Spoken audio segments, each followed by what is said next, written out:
we are going to have a presentation by model NATO students who spent yesterday running a special simulation of a natural disaster crisis and its implications for the Alliance, which shows you how the next generation is thinking about some of the challenges that the Alliance faces.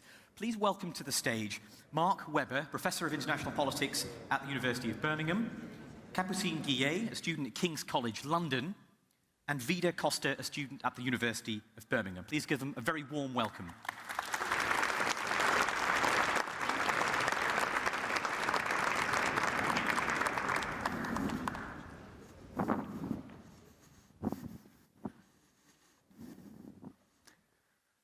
Good afternoon, everyone. Yesterday, a mere 500 meters from this venue at the Foreign and Commonwealth Office, 90 students from 15 different UK universities, many of whom are in the audience today, came together in a model NATO crisis simulation in order to deal with an extreme natural disaster, resulting in an unprecedented humanitarian crisis. This was a crisis which tested the resolve and resilience of the Alliance. I'm now going to hand you over to two of the participants in the model, Capucine Guillet and Vida Koster, who will tell you how things went. Capucine. Thank you, Mark. Hello, everyone. It's a real pleasure to be here today and a great opportunity to speak to such a distinguished audience as well. As Mark said, we dealt with a catastrophic natural disaster, embracing an earthquake in Turkey, Romania, and Bulgaria, with repercussions across the Mediterranean, notably in Italy. Unusually, these events also extended to the mid-Atlantic because of the geological fault lines that lie through the Mediterranean into the Atlantic Ocean. This had devastating consequences for the Canary Islands, involving a huge landslip into the sea, initiating a tsunami that was predicted to hit a number of littoral states of the Atlantic, both member countries and non-member countries.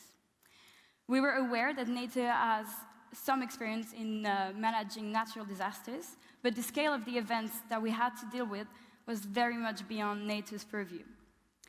So the main challenge for us was to configure the alliance and decide upon priorities, aware that this crisis could not be reversed, but that it was one that we had to contain in order to minimize the loss of life and to deal with the humanitarian fallout.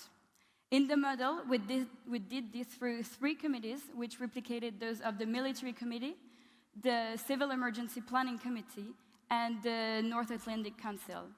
And for the outcome of their work, I will now hand over to Vida. Thank you, Capucine. And good afternoon to everyone. It is wonderful to be here today with you. As you've just heard, our model NATO had to deal with a disaster that was beyond any one agency's capacity to deal with on its own. However, NATO has substantial resources that it can deploy in cases of natural disasters.